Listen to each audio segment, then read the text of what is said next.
Yes, I'm quite impressed by him. He's what I am today. Part of it is from him. I listened to him in Rwanda last year, and he built me up. Let me use that word. I think we spent up to 3 hours that very day, and it was a privilege. I love to listen to him. He carries a lot of grace. Let me use that word, and he's doing a lot among the youths. You can see when. I call him Honorable Falati, though he's almost done with his PhD. He was, his approach with the OPPRC is so strategic that he's doing exceptional, impressive, productive works in Africa. So this is the time that we needed to work together. Yes, my presentation is on brain reengineering, which came from my factory of knowledge, from my experience. I want to recognize everybody here. Professor Mark, His Excellency Dr. Manye, Her Excellency as well, Yvette, Philbert, and the rest of the people that came. I'm so happy to stand here. Yes, so the brain reengineering strategy is from the factory of my research and experience growing up in a university where my parents worked, and as a little child, looking at how young people, grow, in the secondary school, everyone was going for medicine, law, that inferiority complex was just there. But I was the only one in my school that went out for agriculture. And I termed it a leadership pathway, a leadership trajectory for modern youthpreneurs in driving innovation in Africa's agriculture. Now, we know that agriculture is very important for Africa because Africa is endowed with natural resources, endowed with agricultural resources. When His Excellency was speaking, he mentioned the brain, the mind, and I was very impressed. You could see me jump up. And I looked and I saw also Professor Mark Sharma, was really, really happy with him speaking. He's a polyglot. He speaks up to 9 languages. Yes, and I respect him a lot. So the brain reengineering strategy is a sustainability entrepreneurship model that presents an opportunity for building the mindset of the younger generation and promoting leadership amongst them. Uma was, we were together last night, and I understand that he's very good with AI. And we can see artificial intelligence also. His Excellency spoke about how technology is driving change, changing a lot of things. So I wouldn't love to dwell too much on, talking about theory as an academic and researcher. Yes, so actually what happened to me in my childhood days was because of my mother's influence, asking me to go to the backyard to weed the farm and cultivate and all of that. So when it was time for me to choose my career, I went out for agriculture. And it was weird, those days with Chimamanda Ngozi Adichie, who was also my school mate. I'm sure you know her.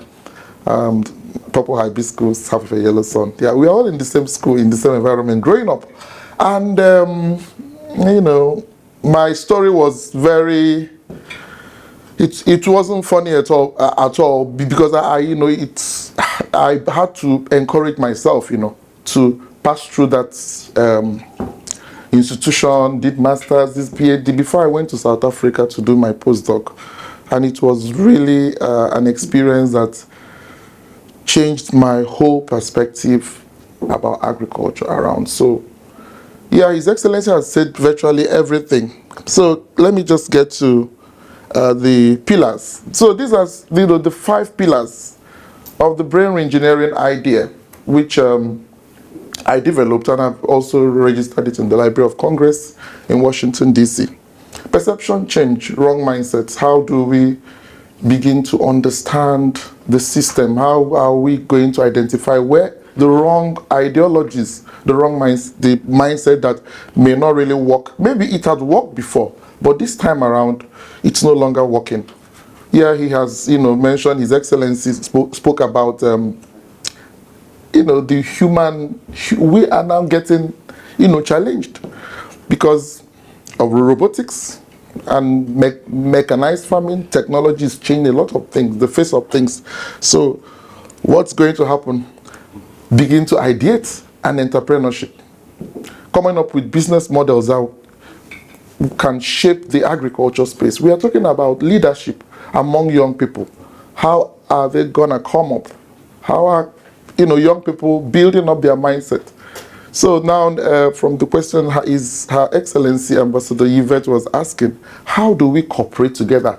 According to the SDGs 17, which talks about partnership, PPP, public-private partnership. How do we work together to drive this change? Yeah, so, and of course we know that technology is, the game changer is changing the game. So it's very important, even in that era of fourth industrial revolution. And the sustainability and circular economy in agriculture is very much important. So, okay, talking about sustainability, everything must have to be sustainable from year in to year out. How is food available? Food is just an aspect of agriculture. Agriculture is a primary sector, is a real sector, is traditional sector. How are we investing in agriculture? Because without agriculture, every other profession will not be able to thrive. So what are we doing about it? Bridging the gap between research and industry, not just to teach and do research, but how are we translating what we have, come up with to real, handling real-time problems. So I see a season coming when the young people are taking over. Yes, we have picked. In fact, I was in Rwanda in African Leadership University 2 years ago, and I met a lady from Sierra Leone. No, 3 years ago. Sorry, 2 years ago, yeah. I met a lady from Senegal or Sierra Leone, and she was telling me about what she's developing. Spices, from, agriculture, from, picking them up and, mixing them. That is product development. And that is also a business. And she has, been able to do it and supplying to mitigate the demand. They're having a lot of medical issues, health issues, and we have, Africa is so endowed.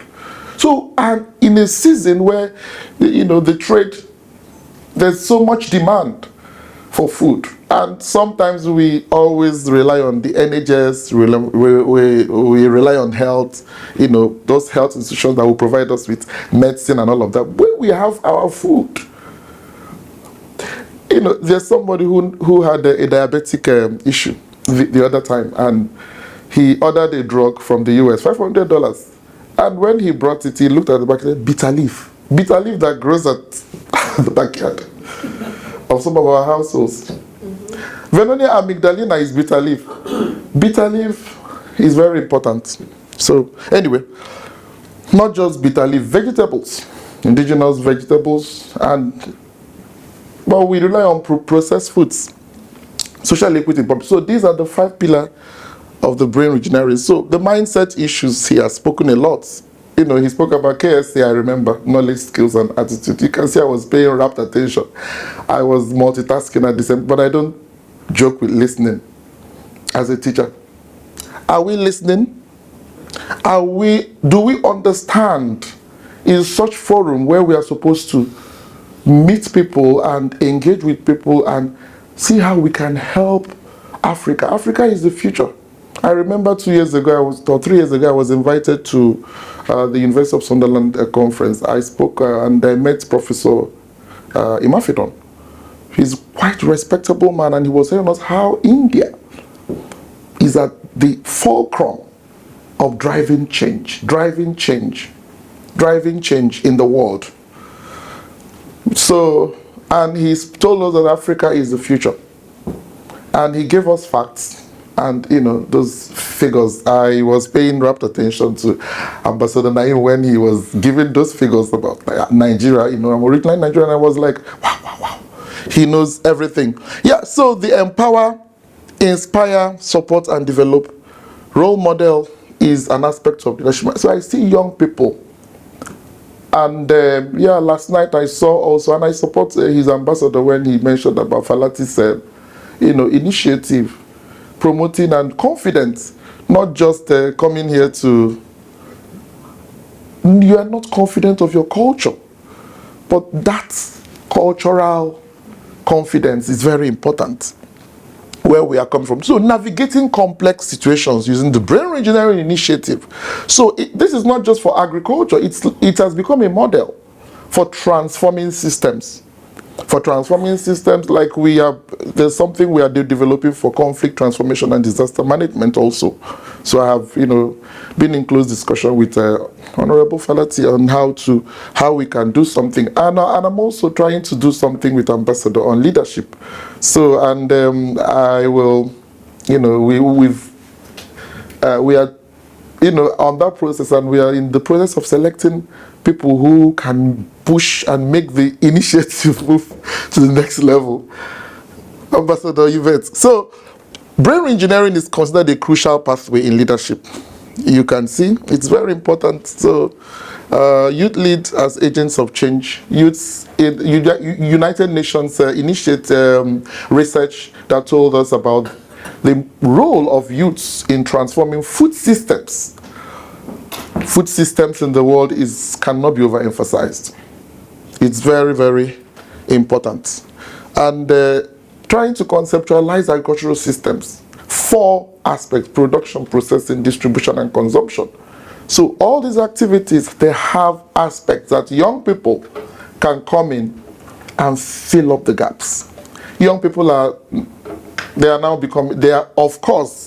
disinterested. Why do they have that perception change problem? They feel that agriculture is for poor people, it's for non-entities, it's for people who do not do well. So they have that feeling that it's antiquated, it's old-fashioned.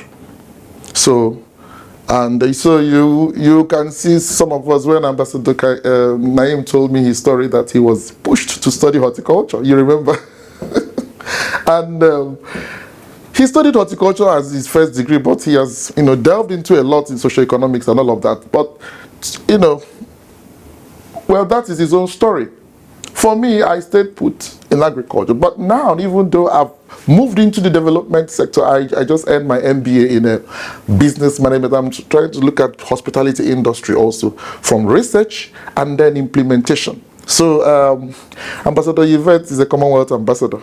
And we are discussing on how to do something also in some of her projects as well. So how do we begin to fill up these gaps? Can you see soil, crops, raising livestock, fishery? The agriculture space is basically crops, forestry, fisheries, crops, livestock, forestry, and fisheries. Basic, before we start bringing in the new world of technology, which is bridging the gap, helping to unlock efficiency, helping to unlock transformation, change, from what we heard from His Excellency on when he talked about education, driving change, and not just, reading and writing. So, this is a typical agricultural value chain. We have also agricultural supply chains as well. Value chain, young people, filling up the gap.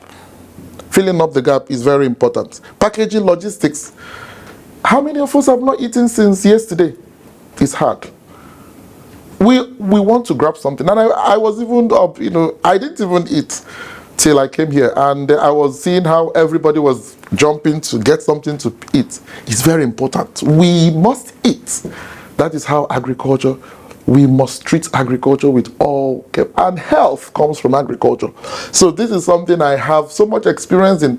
And I am not just an agriculture expert, I am also an economic expert. So I understand how a country can begin to unlock transformation through the agriculture space. Yeah, so we are blessed with rice ecosystem, rice farming. How is technology helping to bridge the gap? Cotton. So we have a lot, we have AFRICASIA. Africa and Asia, we are blessed with so much resources, and we have similar experiences in transformation. So it is high time that we begin to collaborate together. That's why we are in this room. We must do something. We have all the networks. We have networks here that we can begin to utilize. So there are benefits of sustainable agriculture, food production, improved environmental health, high production and benefits, low cost production, minimizing of. So these are all aspects that young people are playing a lot of roles. The other time I was invited at the Anglo-Ruskin University to speak about this model, which I developed. And it was Rito University College at Chelmsford, Essex. You know, young people, those youngsters, before they enter into the university. So we had a session, you know, with this guy, Navaratnam. He's originally Sri Lankan, but he's British as well. And we were looking at the issues that the young people have been having, because they noticed that young people don't study agriculture here in the UK. So it's still a program, it's still a project that looking into, because the future, we must project into the future and see how we begin to, you know, stop any challenge from, you know, young people not engaging, not being interested, not coming into this ecosystem, whether it's in the aspect of production. Even we are talking about GMOs, health issues, pros and cons with respect to technology. Also, what are we supposed to do? How do we build knowledge among the age gaps?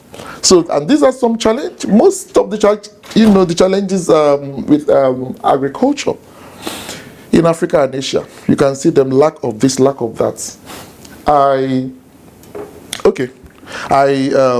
Let me just talk about the initiative on organic fertilizer that I'm developing with His Excellency. He will be coming in the afternoon.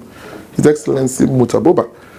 We are trying to, well, we've already set that up, and we have a monopoly in Rwanda now. It's on how to use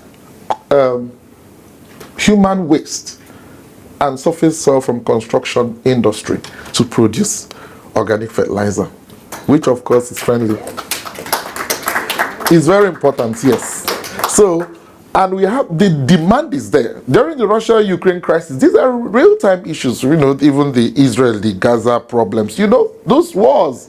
His Excellency told us that war is inevitable. There must be war. And I paid rapt attention when he mentioned the three aspects. The first one, and the second one, and then he now mentioned the third one. Very, very important. So, solution, we need to invest more in projects of irrigation and increase cultivation. Of course, we know that Africa is made up of 5 regions. The 6th region is African diaspora groups. We have ECOWAS region, West Africa, East Africa, SADC. So, we have Northern African region, and we have also the Central African region. And then before we talk about the African diaspora, that's where we can get people in the Caribbean. Her Excellency is a Caribbean, but she's African. We are all Africans here. Thank you. Yeah. So also we need to provide storage facilities. That is infrastructure. We have a lot of infrastructural problems. Sorry.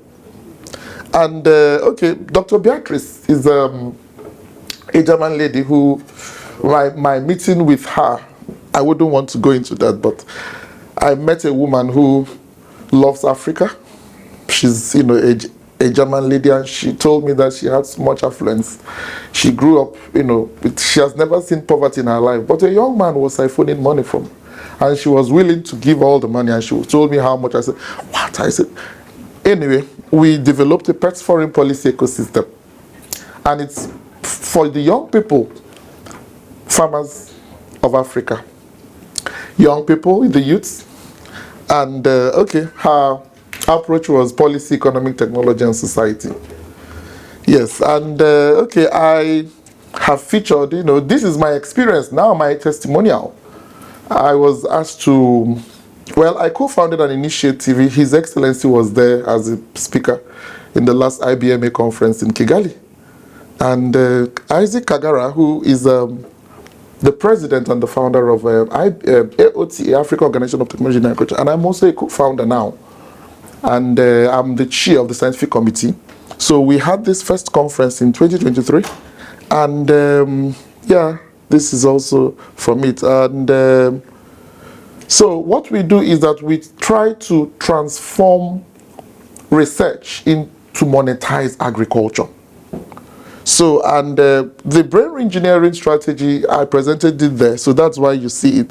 And this was at the Rachel University College. That's now Anglia Ruskin, I mentioned it, at the University of Birmingham, at York St. John University, and Rivers State University as well in Nigeria.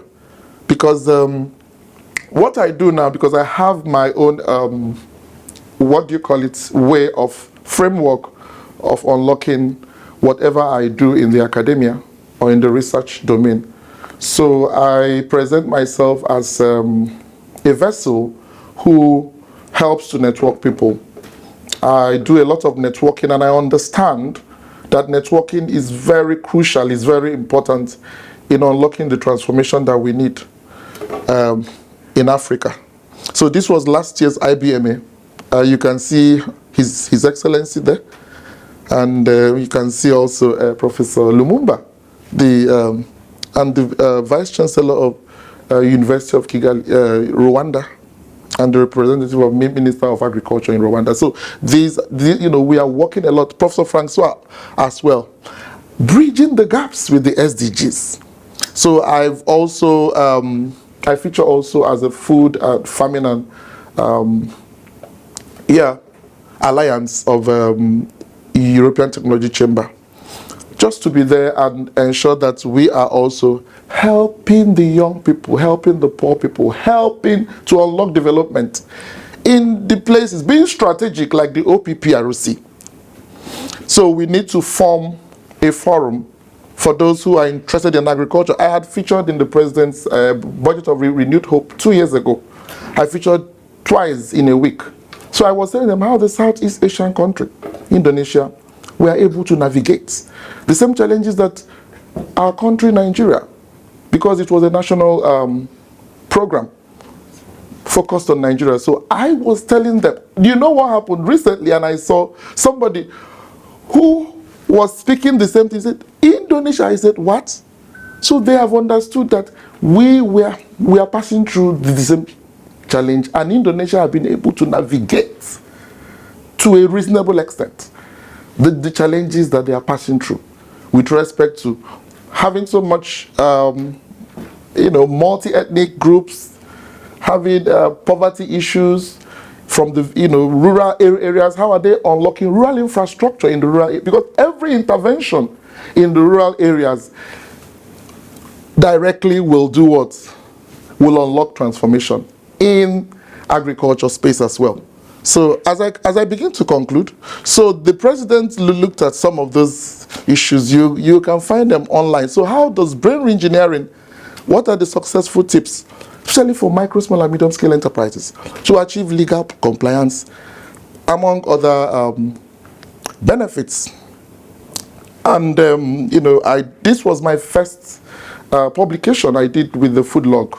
Dick Veerman, who published the first write-up I did before I was advised, even as I was registering at the Library of Congress, to make it to be an academic write-up also, to secure the copyrights, so that young people who, even for early career academics, will begin to understand and or know how to present agriculture to their students, that agriculture is no longer where it is now. We have been able to navigate. So I did my postdoc in South Africa, where some of my students are now professors there, and so they keep inviting me. So at University of Mpumalanga, at Northwest University, University of KwaZulu-Natal, University of Pretoria, we are doing quite a lot. And young professionals have fresh ideas, a strong grasp of AI, as I mentioned, green tech and emerging trends, and are up for the challenge of trying new approaches to transform micro, small, and medium scale enterprises using brain reengineering.